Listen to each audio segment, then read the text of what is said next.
My dear students and fellows, this is Nagendra Naik K, Assistant Professor, Department of Environmental Science, Government First Grade College, Shimoga.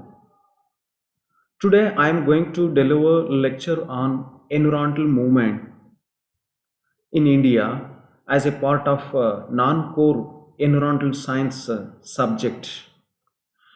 The most important environmental movements in India today I am going to deliver are the one is Bishnoi movement by Bishnois of Rajasthan in Jodhpur district of Rajasthan. It is one of the pioneer environmental movement in India 300 years before. And the second one is Chipko movement in Himalayan regions, the Garhwal regions of Himalaya in Uttarakhand, most famous environmental movement. And the third one is Save Silent Valley movement in the Kerala, the Western Ghats part of the Kerala.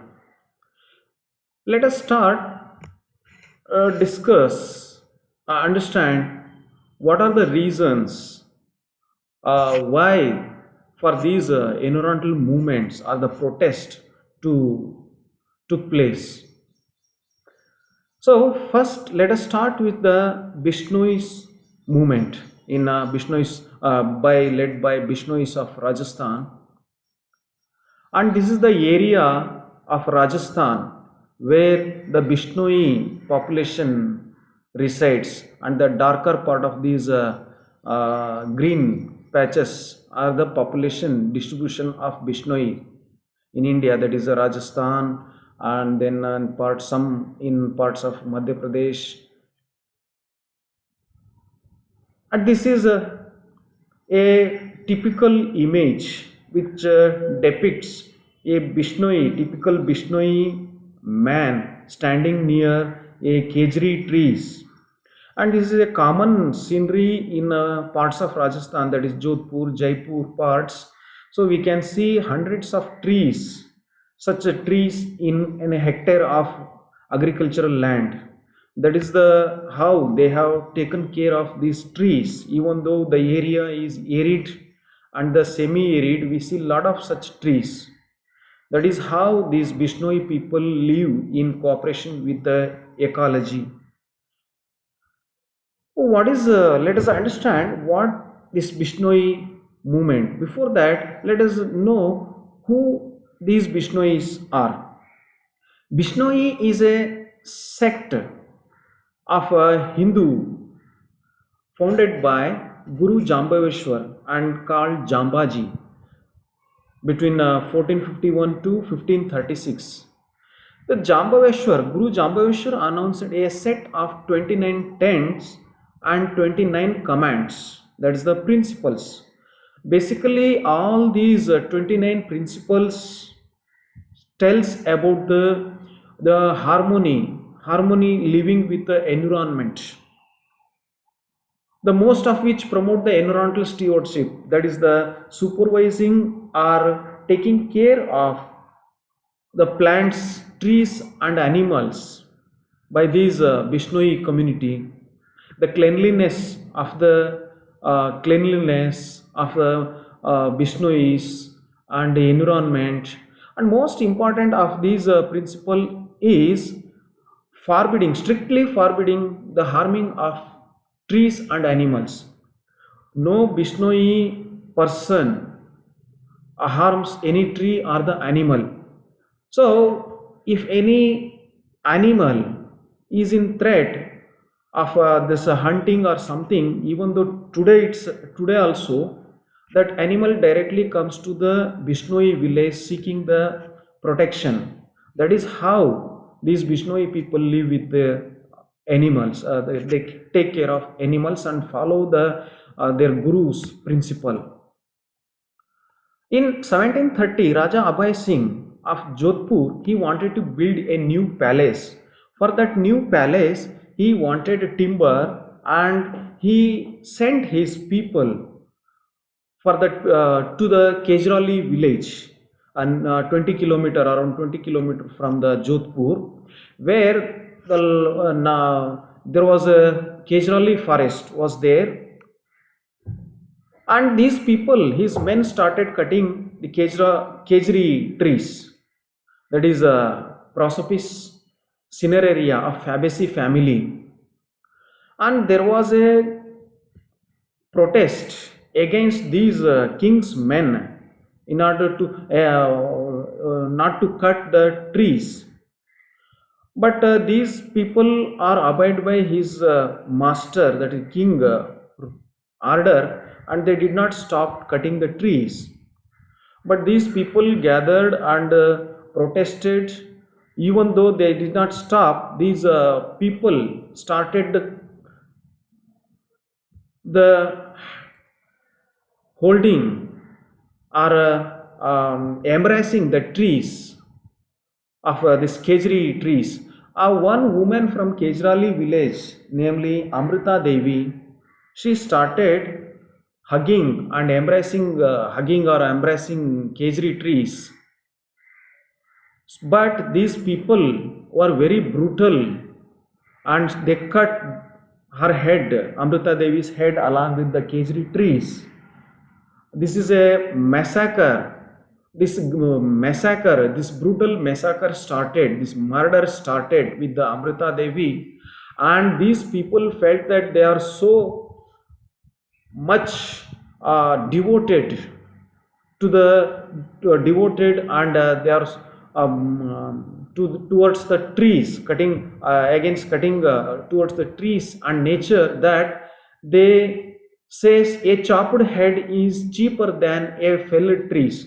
That is how they enchanted and started hugging or embracing the trees.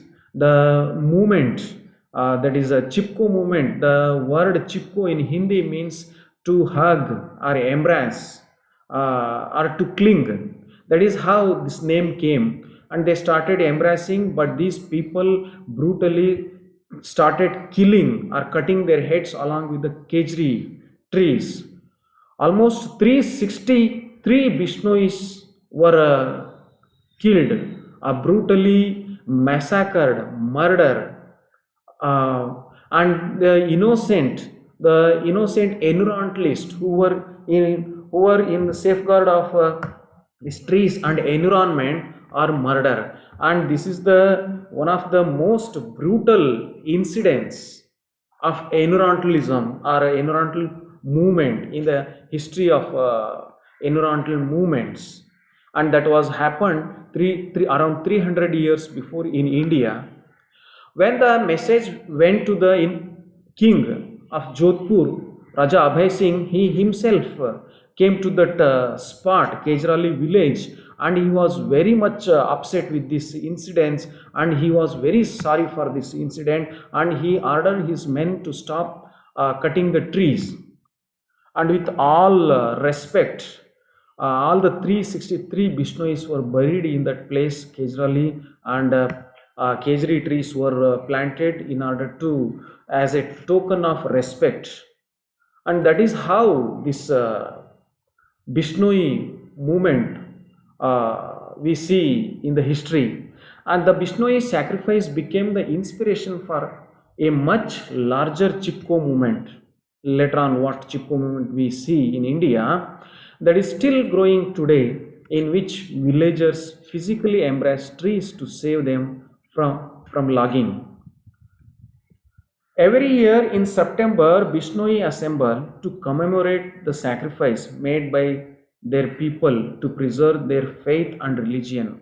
Amruta Devi and his fellow men, 363 Bishnois, are worshipped in this Bishnois community, and this is one of the, and every year in September, to commemorate this incident, they celebrate some rituals, and this is one of the environmental fair in Jodhpur district, where Vishnu is performing Havan with copra and ghee at Kejrali. This is how, this is a Bishnoi community or sect which specifically these community or sect is devoted for protecting their environment and harmoniously living with the environment. That's all. This is the history of the Bishnois. The next environmental movement, the famous environmental movement is Chipko movement. This Chipko movement was took place in Garhwal districts of Uttarakhand. Now it is Uttarakhand, then it was Uttar Pradesh, where we see the beautiful hill stations of Nainital, like Nainital, Mussoorie, Dehradun, Ali. This is the place where this place gets a lot of heavy rainfall, but there is a problem of drinking water during the summer, and incidents of landslides due to the cutting, heavy logging of the trees in the hilly regions. And this is the region where the sacred Ganga and Yamuna flows through. So there was a inspiration for this Chipko movement, and that is Jayaprakash Narayan. That is this movement was inspired by Jayaprakash Narayan and the Sarvodaya movement in 1964. He is a Gandhian and social worker, Chandi Prasad Bhatt in Gopeshwar, who inspired by Jayaprakash Narayan and Sarvodaya movement, who started this movement with the aim to set up a small industries using the resource of the forest.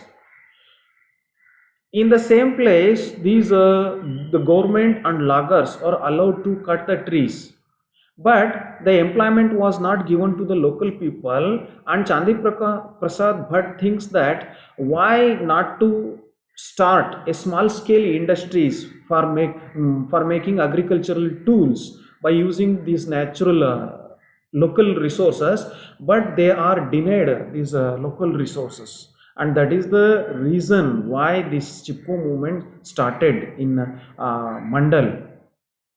Chipko movement, also called Chipko Andolan, it is a non-violent social and ecological movement by rural villagers, particularly the women, notably the women who majorly took part in this movement.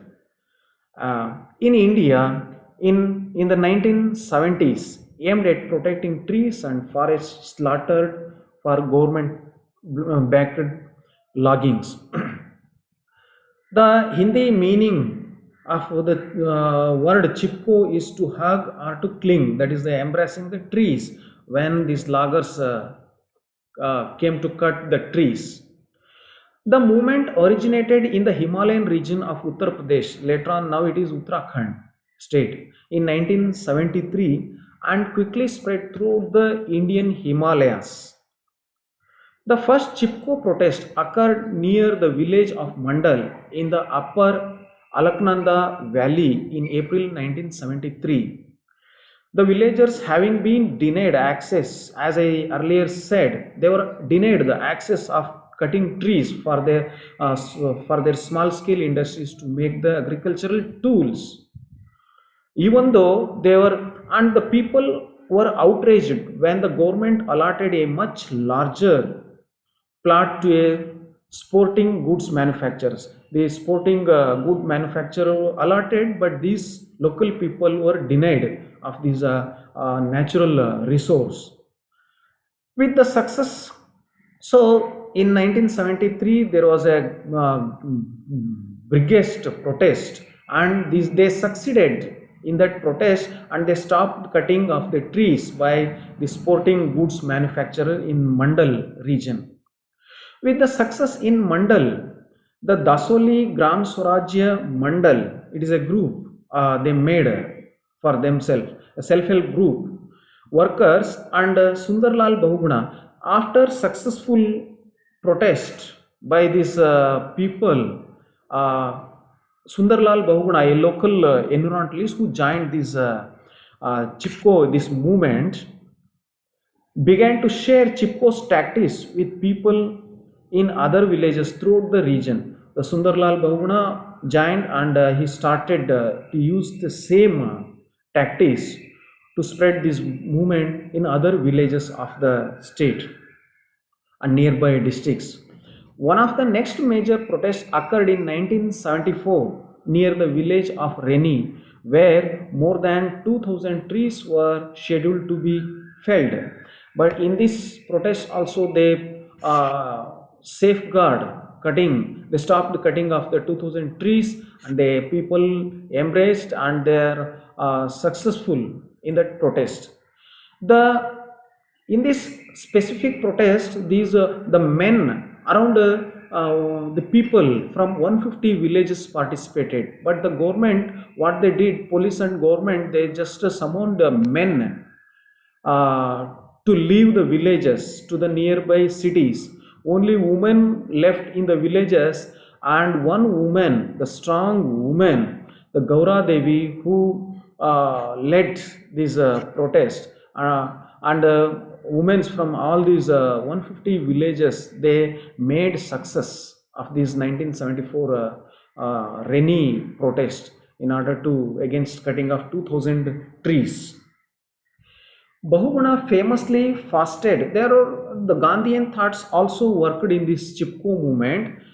So, as a result, Bahuguna famously he fasted for 2 weeks in 1974 to protest the forest policy. They protested against the forest policy, and in so many people also leaders or environmentalists protested. That includes in 1978 in the Adwani forest in the Tehri Garhwal district.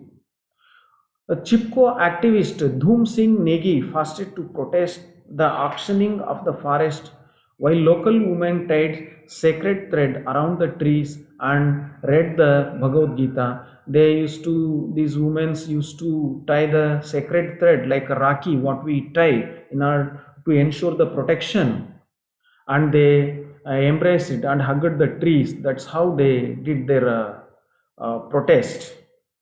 In other areas, chirpines, that is a Pinus roxburghi, the famous, the common tree species in that region, that had been tapped for resin, that is gum, where these trees are usually used to tap, gum tapping, used for gum tapping, and after that continuous gum tapping, these trees used to die. So these women and the people started bandaging these trees in order to protest their exploitation. Between 1972 and 1979, this is the time where this Chipko movement intensely took place. More than 150 villages involved in this movement, resulting in 12 major protests and many minor confrontations in Uttarakhand, confrontations with police, forest department, and the government. The movement's major success came in 1980 when an appeal from Bahuguna, Sundarlal Bahuguna, to Indian Prime Minister Indira Gandhi resulted in a 15-year ban on commercial felling in the Uttarakhand Himalayas. The similar bans were enacted in Himachal Pradesh and the former Uttaranchal also. And this famous movement started in Mandal village, began to grow in a larger scale throughout the Himalaya, and now that movement was famously known as Save Himalaya movement. It is also is prevalent whenever the problem or comes to the Himalayan region, any regarding any environmental issues, the Save Himalaya movement will act as an active group for the protesting. Between 1981 and 83, Bahuguna marched around 5,000 kilometers across the Himalayas to bring the movement to the prominence. And that's all. With the success of these people, this is the success story of the people, a common people, especially the women, if they are devoted to protect their environment, can protect for the next generation. This is a biggest lesson to us in order to protect our environment and save environment for the next generation and the youngsters. We must understand these environmental movements. And the third famous environmental movement, that is Save Valley movement. This particular image, it is an primate called lion-tailed macaque. Due to his the tail is a lion-tailed shape, that is the name lion-tailed macaque. It is an endemic species in Western Ghats, that is especially in the Silent Valley part of the Kerala. It is endemic means that animal organism specified to that environment itself, nowhere, and we won't find anywhere other than that place, and that is called endemic species, and this is endangered also. Let us start with this where this Save Silent Valley movement occurred, that is in Kerala. This is the Kerala, the Western Ghats part of the Kerala.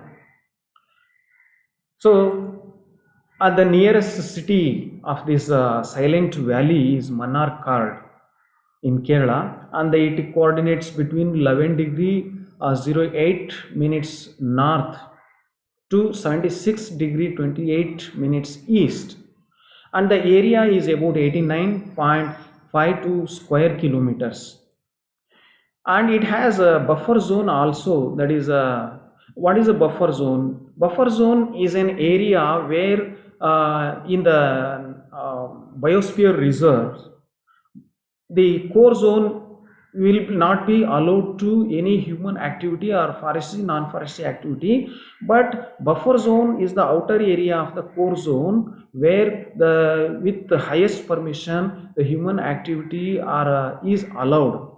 That is the buffer zone. Buffer zone always surrounds the core zone, and it has a Silent Valley National Park. It has a 148 square kilometers of buffer zone also. It is established on 26 December 1980. Governing body of this Silent Valley is Department of Forest and Wildlife, Kerala. It is the core of the Nilgiri Biosphere Reserve. That is the Nilgiri Biosphere Reserve is 1455.4 square kilometers and is part of the Nilgiri subcluster, that is more than 6,000 square kilometers, and is a part of the Western Ghats. And has been announced as the Western Ghats World Heritage Site by recognized by the UNESCO in 2007. In 1970, the history of the Silent Valley movement, the beginning. In 1970, the Kerala State Electricity Board, that is KSEB, proposes a hydroelectric dam across the Kuntipuza River that runs through the Silent Valley in Palakkad district. The electricity board first wanted to generate 120 megawatt of electricity, then they increased this to the 240 megawatt of the electricity. This was the plan by electricity board, and they were announced, and they were saying that only 8.3 square kilometers of untouched moist evergreen forest will submerge. That is according to them, only 10% of the Silent Valley evergreen forest will submerge, remaining 90% will be unharmed and no other effect will happen. This is the claim by this electricity board. Unfortunately, they wanted to build in a highest upper area where the whole the Silent Valley used to submerge. This was the fact, but they were denied. They are saying only 10% of the forest will submerge. In 1971 to 72, Stephen Green, a scientist from the New York Zoological Society, conducts a study on primates, that is especially on lion-tailed macaque in Silent Valley, knowing the importance of that endangered and endemic species. that only lives in that area in the world. Ram Whitaker, the famous herpetologist who studies the snakes, herpetologist is one who studies the snakes, explores the Silent Valley to study the snakes of the region. In 1973, a planning commission that gives 25 crores to this hydroelectric project, but this was a very meager amount according to start the hydroelectric project. As a dearth of money, the project was delayed for some time. But in October 1976, NCEPC, that is National Committee on Environmental Planning and Coordination, sets up a task force that is chaired by Zafar Fateh Ali to study the ecological problems. And the task force recommends that project be scrapped. This is an environmental impact assessment task force which straight away denies this project would be scrapped, otherwise all the whole Silent Valley region will submerge and the problem will come. But in June 1979, Kerala begins the project in earnest. Though this denied by this committee, the Kerala government starts this project. But there are a lot of agitations and protests by NGOs, common people, intellectuals. So a lot of agitations and dharnas and the strikes and these begins, and the NGOs strongly oppose the project, and these NGOs and conservationists argues that if this project is started, the entire lower valley will be submerged by the dam, destroying its biodiversity, and that is due to the workforce brought in for the construction of the project will reside in that area for the several years. It is a common phenomenon, and the destruction they cause, that is illegal wood felling, cattle grazing by the local people, residents, poaching, encroaching for the agricultural land will destroy the valley. This was the conservationist issue. Conservationist and NGOs argue. In 1977, Satish Chandra Nair visits. He was an environmentalist and a famous personality who enters this Save Silent Valley movement in order to stop the hydroelectric project. And he holds a lot of meetings, protests, and discussions with the local people and intellectuals in order to, and with the media in order to stop this project. And V.S. Vijayan of the Kerala Forest Research Institute does a study on the impact of hydroelectric project on the environment, and he also recommends to stop the project. The Silent Valley, one of the biggest boom and the momentum gets this protest or the Save Silent Valley movement was when this the Silent Valley Samrakshana Samiti and Kerala Shastra Sahitya Parishad starts awareness campaigns with the vigor, where the famous writer from Kerala joins the movement. One of the poet, that is Sugat Kumari, who she writes a poem in order to protect the Silent Valley in protesting the hydroelectric project, in order to bring awareness in the people and in the general mass. So then after, wherever the dharna or the protest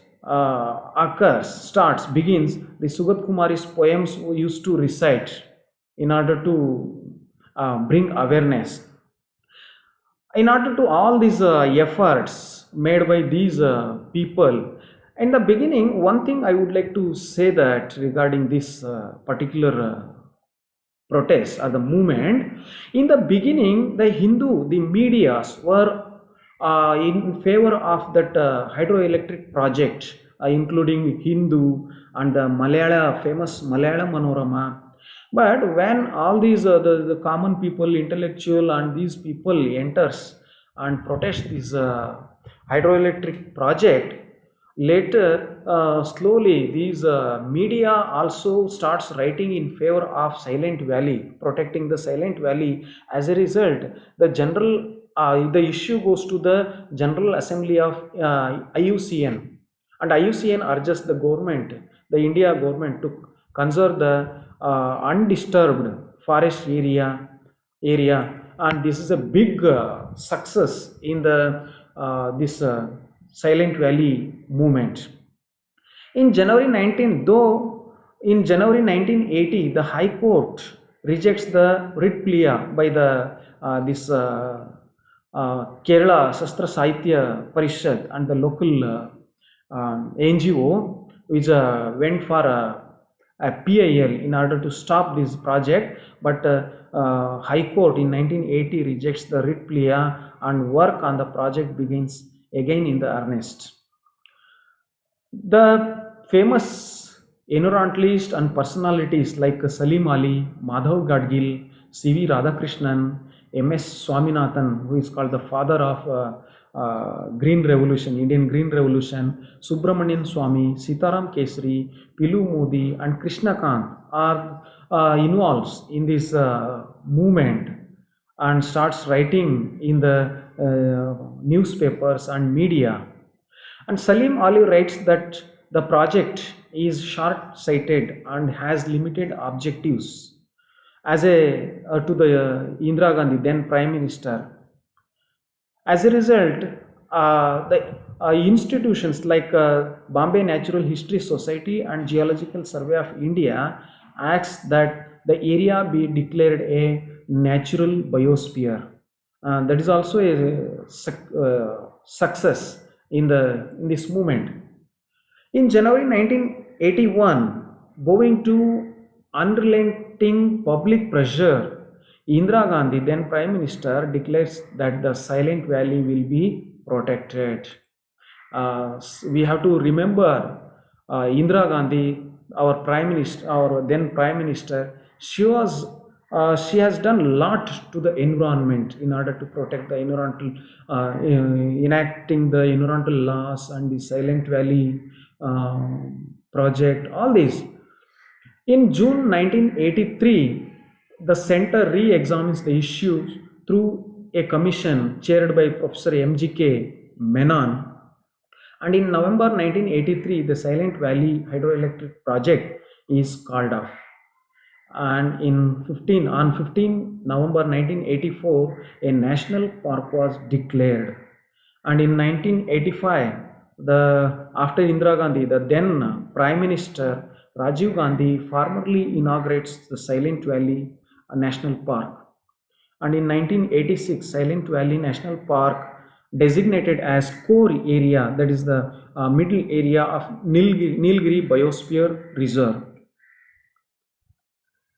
Initially, there was only 89.52 square kilometers, the Silent Valley National Park area under the division which forms the core zone of the national park. But in 2007, an area of 148 square kilometer was added to this division as a buffer zone. This is how we today read the success story of this Save Silent Valley movement, which was started by common people, the local people, in order to protect the environment. Otherwise, today we would not have that beautiful rainforest of Silent Valley, and we would not have seen that endemic lion-tailed macaque and other snakes and primates, everything. We must understand, we need to understand how we can protect a common group, people group, and can protect the environment. And the next, the Silent Valley National Park is a beautiful representation of the last remaining rainforest of Kerala. Historically, it's a paradigm of people movement to protect the forest. Uh, this is one image that where this myself Nagendra Naik with one of the greatest environmentalist of the world in India, that is Sundarlal Bahuguna. In 2005, Sundarlal Bahuguna came to Shimoga, that is Sagar, in order to took a march from Ambutirtha to Honaura in order to protest